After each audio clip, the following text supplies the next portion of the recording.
Hey everyone, welcome to Digging In. We are looking forward to today. We have the opportunity to have Moriah Jarrett, who is our business development lead here at Eagle Center for Leadership and Eagle Consulting.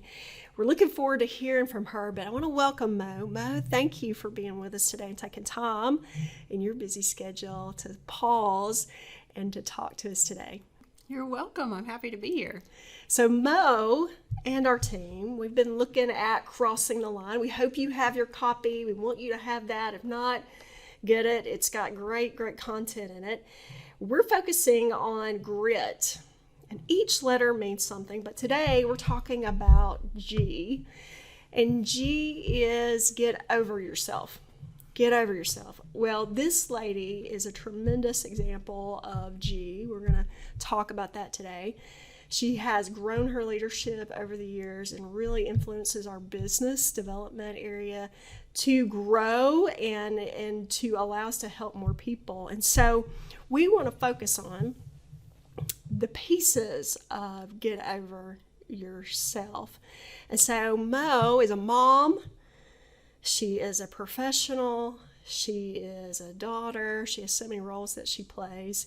And we want to hear about how she constantly uses grit. So I think she has a story to tell us. I do have a story. Okay. So this is from my mom role, but I think there are parts of the story that will be helpful as we talk through expectations, our perceptions, and ownerships of our failures. So my 5-year-old, Nora, every day when we come home from school, she's supposed to put her socks and shoes in a specific place. And the socks are supposed to go in the hamper, and the shoes are supposed to go by the bookshelf. It's good, Mama.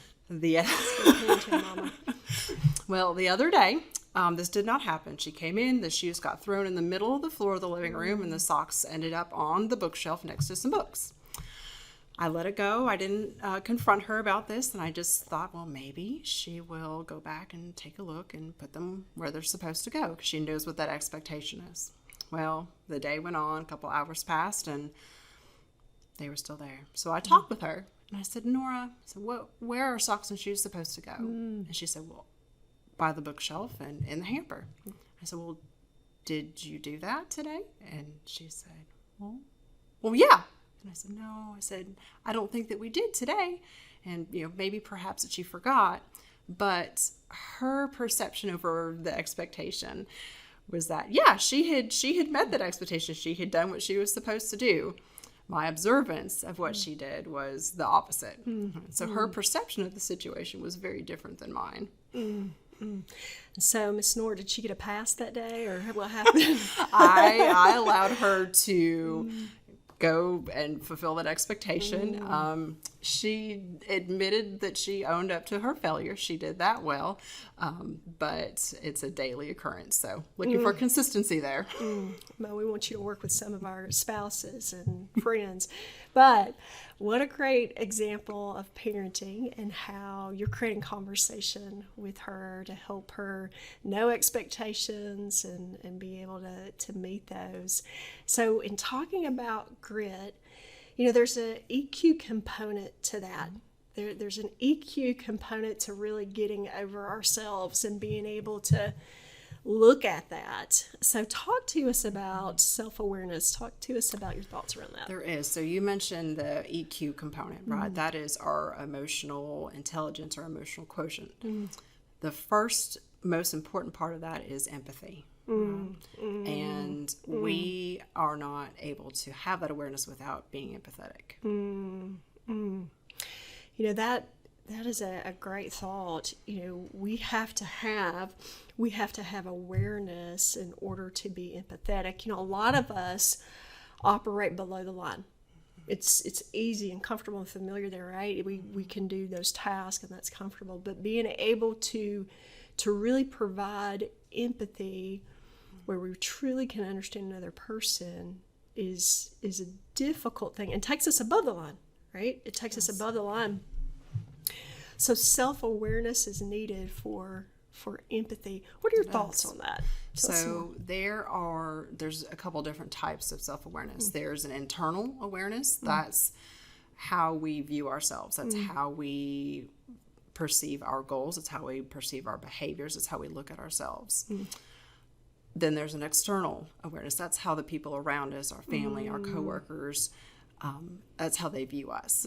What they see in us may not be how we perceive ourselves. So there's often a gap there that's different. It's a different perception. You know, and if we're not aware of that gap, if we're not aware of, you know, how we perceive ourselves, how others perceive ourselves, you know, that piece can play into us not being able to be aware, to move past ourselves, to offer empathy.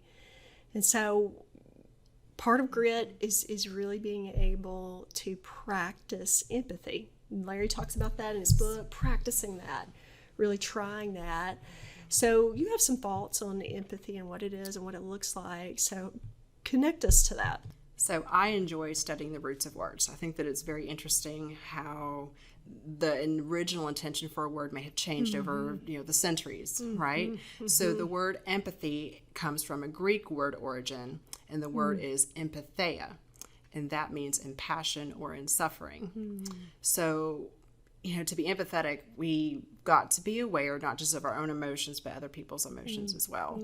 And, you know, cut to the chase, it's impossible to get over ourselves if we can't be empathetic to others and people that are around us. You know, let's massage that a little bit. Let's talk about that a little bit, because, you know, in order to connect with others, we really have to put ourselves second. In order to, you know, have empathy for somebody else, we really have to be aware of where we are and really be able to set some good parameters around that, some good boundaries around that, so we can care for someone else. Because you may be frustrated, right? You may be exhausted.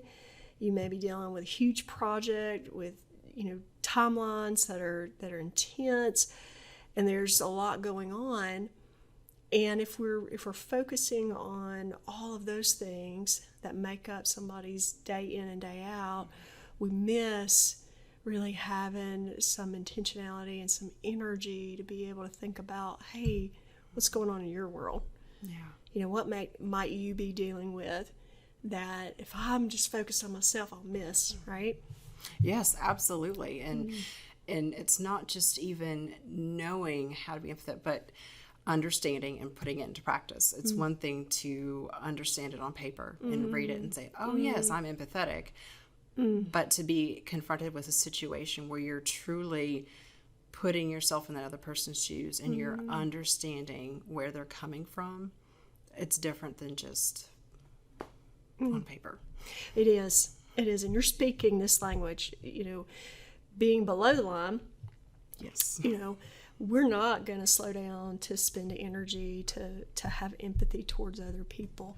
You know, we're going to be caught up in our task, we're going to be caught up in our timelines.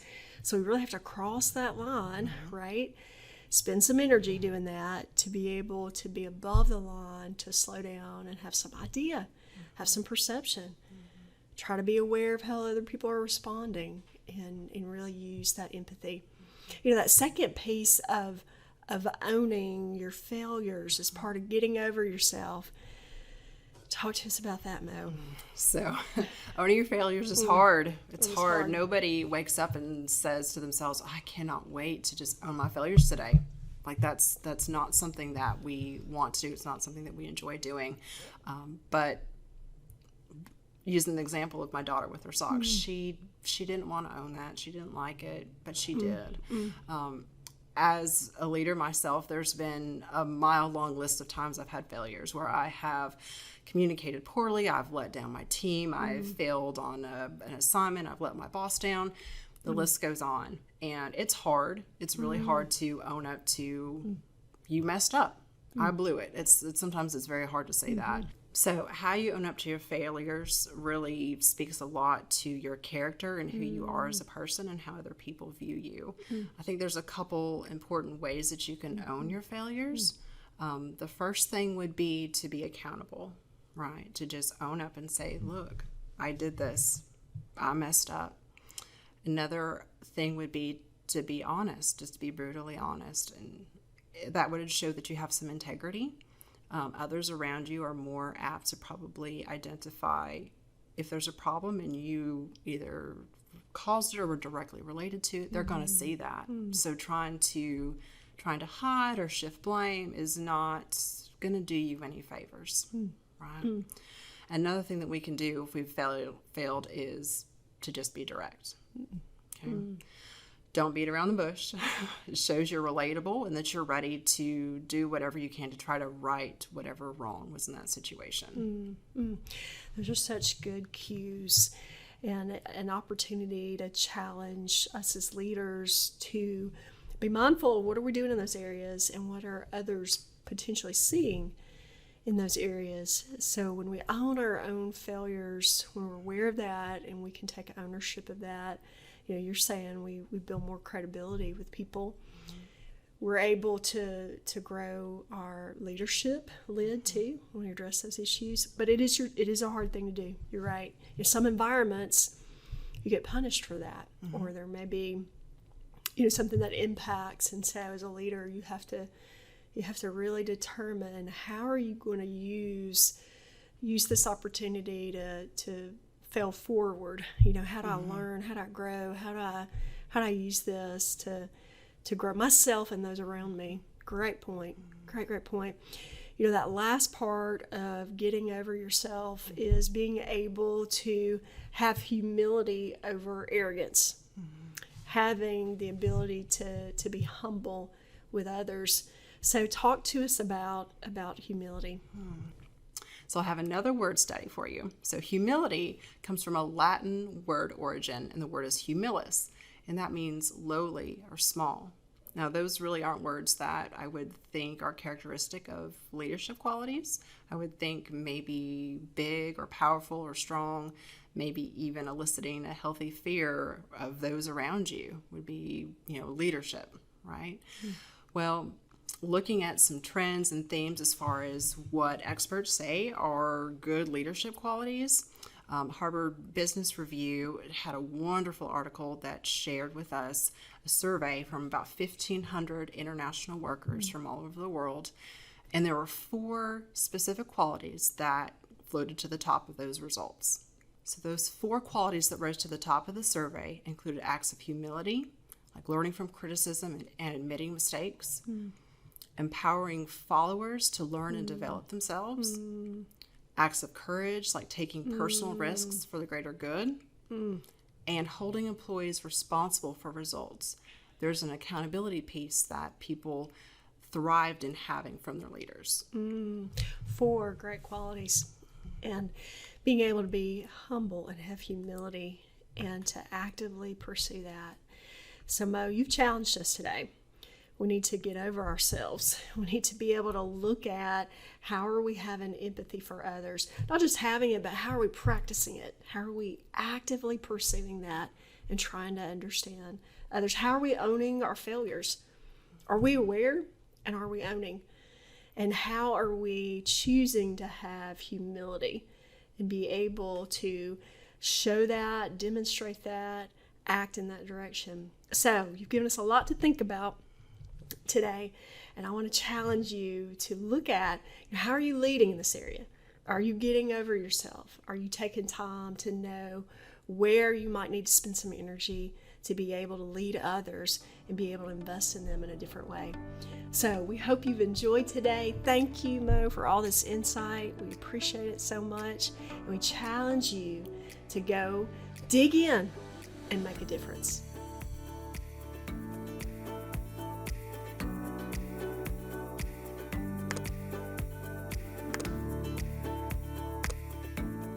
To learn more about the concepts from this video, you can find Dr. Larry Little's book, Crossing the Line, available to purchase on Amazon and our website, eaglecenterforleadership.com.